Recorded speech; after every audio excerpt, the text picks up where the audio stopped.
Fugitiva do 8 de janeiro é deportada dos Estados Unidos. Na Califórnia, um imigrante foge do ICE e se tranca dentro de casa. E o tarifaço de Trump contra o Brasil entra em vigor nesta quarta-feira, dia 6 de agosto, enquanto a prisão de Bolsonaro pode dificultar o diálogo entre os dois países. Tudo isso e muito mais, agora no Agenda 47. Fica com a gente.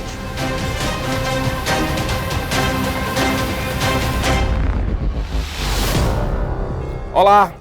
Rosana Maciel Gomes, de 52 anos, condenada por crimes relacionados aos ataques de 8 de janeiro de 2023 em Brasília, foi deportada dos Estados Unidos nesta segunda-feira, dia 4 de agosto de 2025.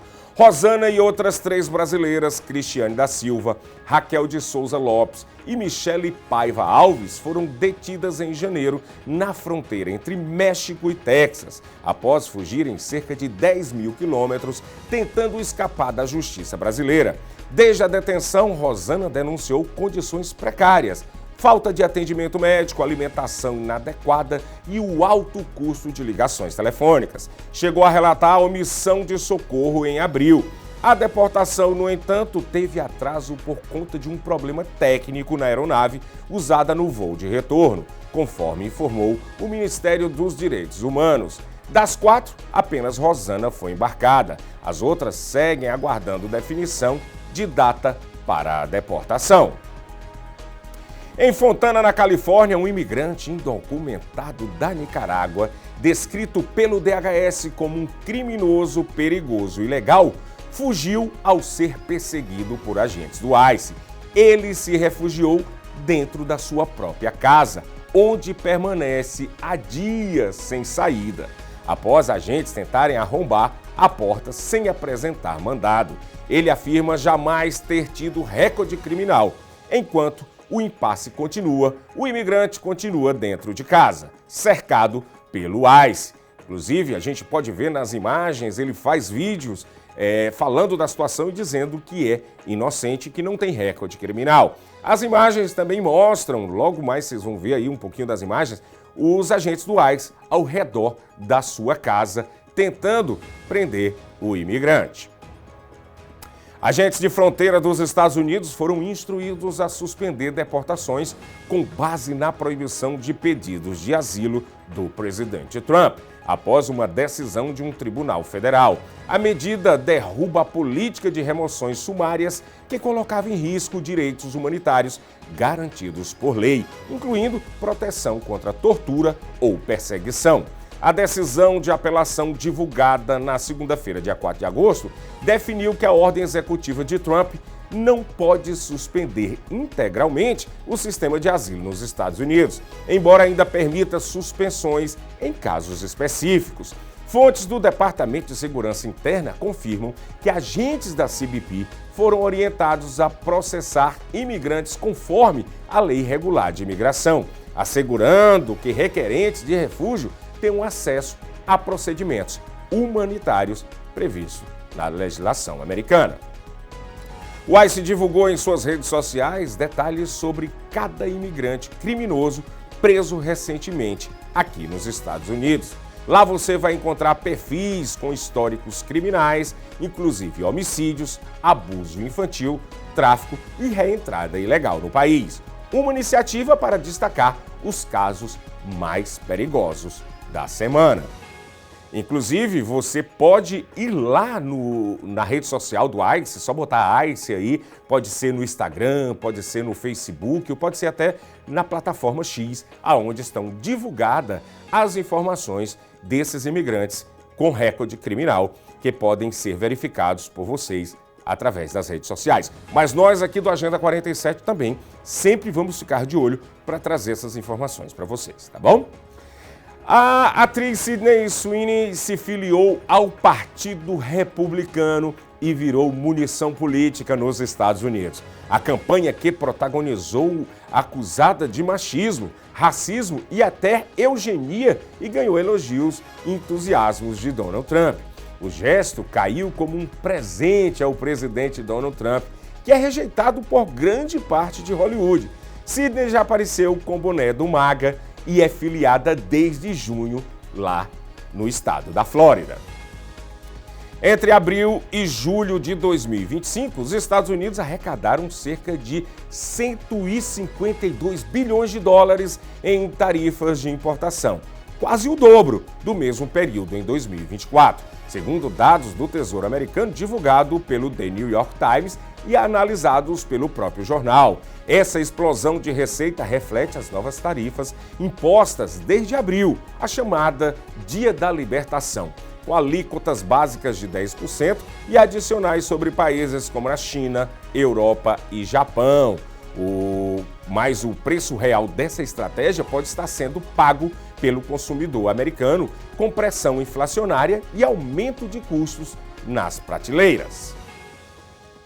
O presidente dos Estados Unidos, Donald Trump, anunciou na segunda-feira, dia 4 de agosto, que vai elevar substancialmente as tarifas sobre importações da Índia. Ele acusa o país de comprar massivas quantidades de petróleo russo e revender parte no mercado internacional, com altos lucros, contrariando sanções dos Estados Unidos contra Moscou. Trump publicou essa posição em seu perfil na rede social Truth Social, afirmando que eles se importam com quantas pessoas estão morrendo, que eles não se importam, com quantas pessoas estão morrendo na Ucrânia pelas máquinas de guerra russa e que, por isso, aumentará substancialmente a tarifa paga pela Índia aos Estados Unidos. Até o momento, não informou o valor exato da nova alíquota. Atualmente, já vigora uma taxa de 25% imposta no fim de julho, como retaliação às compras de energia e equipamentos militares da Rússia.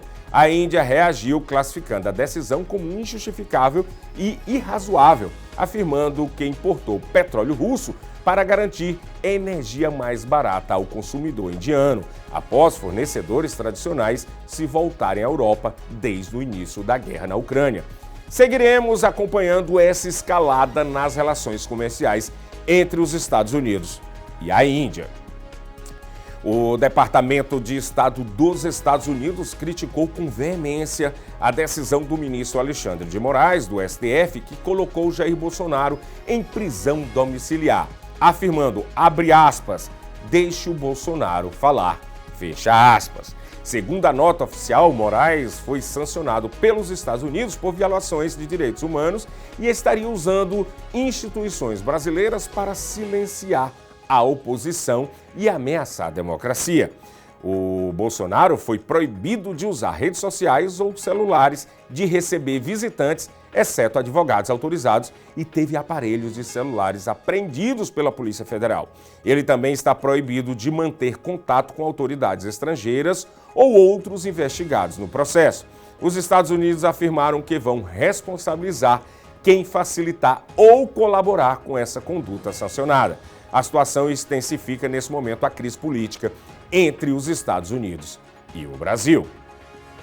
O presidente dos Estados Unidos, Donald Trump, afirmou em uma entrevista à rede de TV CNBC que provavelmente não voltará a concorrer à presidência do país. Porém, a 22ª emenda da Constituição dos Estados Unidos, ratificada em 1951, após os mandatos de Franklin Roosevelt, proíbe explicitamente que qualquer pessoa que seja eleita presidente mais de 2 vezes, mesmo que de maneira não consecutiva. Mesmo assim, Trump sinalizou em março que existiria métodos para tentar um 3º mandato, incluindo a possibilidade dele ser vice-presidente e depois assumir o cargo. Mas especialistas concordam que tais interpretações são juridicamente infundadas e vão contra a intenção do texto constitucional. Ou seja, embora volte a levantar especulações, legalmente Trump está inelegível para a nova eleição em 2028, ainda que ele fale sobre isso. Começa já nesta quarta-feira, dia 6 de agosto, a aplicação da tarifa de 50% sobre produtos brasileiros imposta pelo governo Trump, como retaliação ao processo de prisão domiciliar de Jair Bolsonaro, determinado pelo STF em 4 de agosto. Autoridades do governo Lula afirmam que ainda é cedo para saber se a decisão de Moraes vai afetar a tentativa de reequilíbrio diplomático com os Estados Unidos. Especialistas divergem. Uns acreditam que a prisão pode endurecer posições de Trump.